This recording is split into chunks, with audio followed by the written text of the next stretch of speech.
زمانے کی قسم تمام انسان خسارے میں ہیں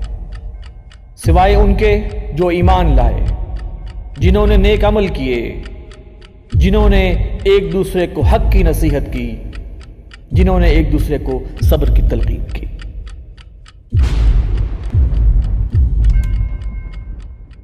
بسم اللہ الرحمن الرحیم۔ السلام علیکم ناظرین، میں ہوں وسیم احمد اور آپ دیکھ رہے ہیں پروگرام زمانہ گواہ ہے۔ ناظرین، آج کا پروگرام ہمارے گزشتہ پروگرام کا تسلسل اور کنٹینویشن ہے، جس میں ہم نے اپنے تمام مہمانوں سے صرف ایک سوال کیا تھا کہ رد قادیانیت کے عقلی دلائل کیا ہیں۔ آج کے معزز اور محترم شرکاء سے بھی ہمارا یہی سوال ہے، چنانچہ بلا کسی تمہیدی گفتگو کے ہم آگے بڑھتے ہیں اور مہمانوں کے خیالات سے استفادہ کرتے ہیں۔ آج اس موضوع پر ہماری رہنمائی فرمائیں گے جناب ابتسام الہی ظہیر صاحب، جناب عوریہ مقبول جان صاحب، مولانا زاہد الراشدی صاحب، ایڈوکیٹ جناب محمد آصف ولی صاحب، اور last but not the least مولانا مفتی منیب الرحمان صاحب۔ ناظرین، سب سے پہلے جناب ابتسام الہی ظہیر صاحب کے خیالات سنتے ہیں۔ نحمدہ و نصلی علی رسولہ الکریم۔ بسم اللہ الرحمن الرحیم۔ ما کان محمد ابا احد من رجالکم ولکن رسول اللہ و خاتم النبیین۔ نبی کریم صلی اللہ علیہ وسلم کو اللہ تبارک و تعالیٰ نے انسانوں کی ہدایت کے لیے آخری رسول اور نبی بنا کے بھیجا، لیکن اس کے برعکس بعض گروہ جن میں قادیانیت، بہائیت، بابیت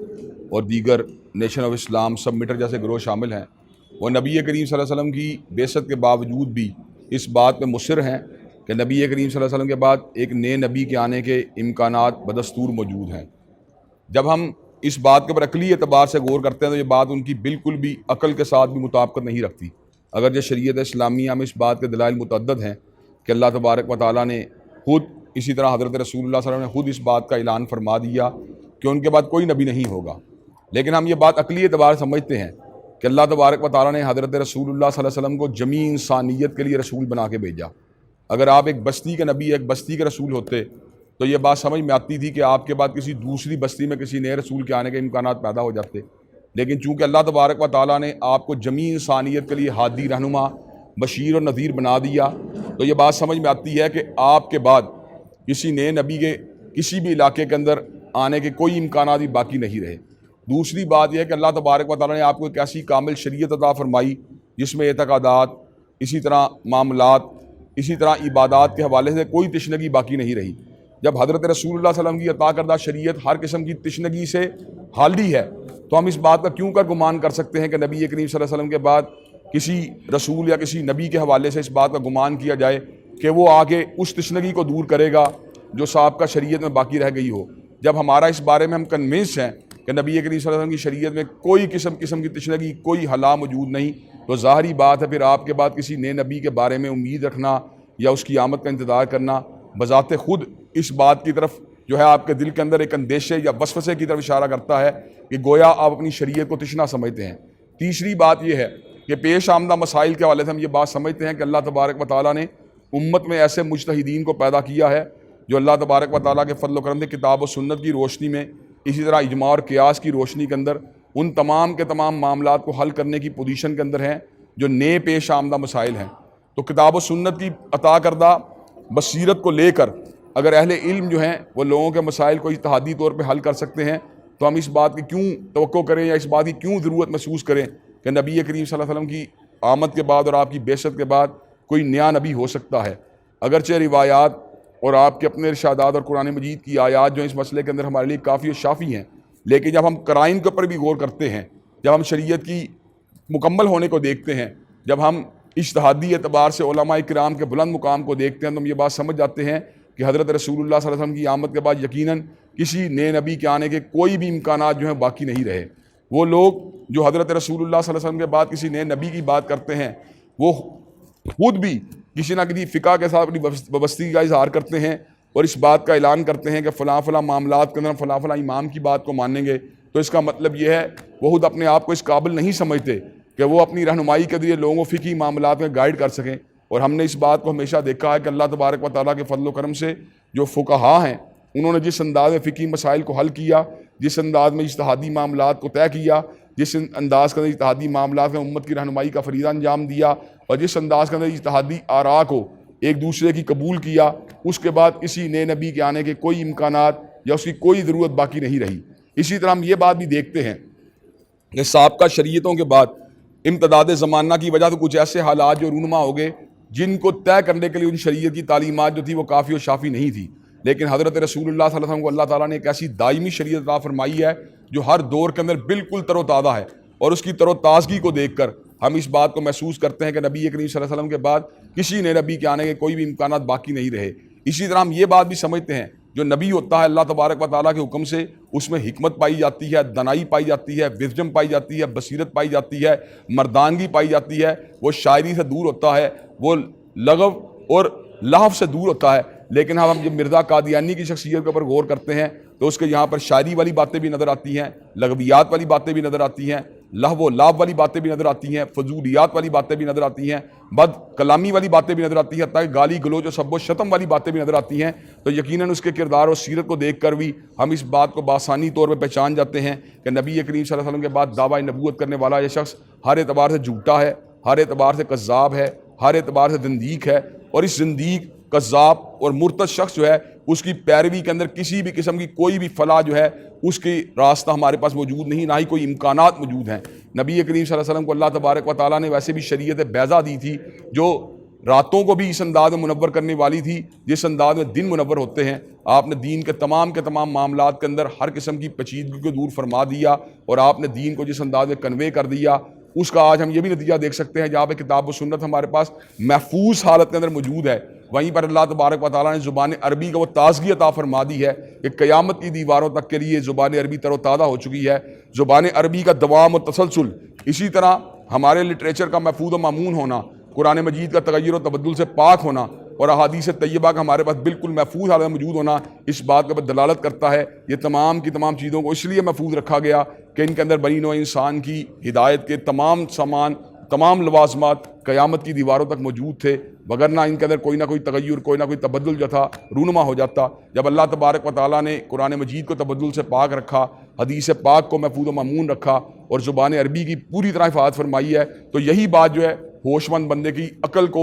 جو ہے ہلانے کے لیے اور اس کی آنکھوں کو کھولنے کے لیے کافی ہے۔ اللہ تبارک و تعالیٰ جیسے قرآن مجید میں بات کہی ہے کہ ان فی خلق السماوات والارض واختلاف اللیل والنہار لآیات لأولی الالباب، کہ بے شک زمین و آسمان کی تحریک میں اور رات اور دن کے آنے جانے میں نشانی ہے عقل والوں کے لیے۔ اسی طرح قرآن مجید کے کامل ہونے میں اور حدیث پاک کے کامل ہونے میں، شریعت مطہرہ کے کامل ہونے میں اور زبان عربی کے تسلسل اور دوام کے اندر نشانیاں ہیں ان لوگوں کے لیے جو اس بات کو پہچاننا چاہتے ہیں کہ کون سی شریعت جو ہے وہ حتمی شریعت ہے، کون سی شریعت جو ہے وہ دائمی شریعت ہے، اور کون سی شریعت آفاقی اور عالمگیر شریعت ہے۔ یقیناً حضرت رسول اللہ صلی اللہ علیہ وسلم کی شریعت جو ہے عقل والوں کے لیے بھی اس کے اندر جو ہے پہچاننے کے تمام امکانات موجود ہیں کہ یقیناً حضور علیہ السلام کی آمد کے بعد اور آپ کے دنیا تشریف لے جانے کے بعد کسی نے نبی کے آنے کے کوئی بھی امکانات موجود نہیں ہیں۔ اللہ تبارک و تعالی ہم سب کو ختم نبوت کے اوپر پختہ یقین رکھنے کی توفیق دے۔ وآخر دعوانا الحمدللہ رب العالمین۔ نحمدہ و نصلی علی رسول الکریم۔ بسم اللہ الرحمن الرحیم۔ رب اشرح لی صدری ویسر لی امری واحلل عقدۃ من لسانی یفقہوا قولی۔ صدق اللہ العظیم۔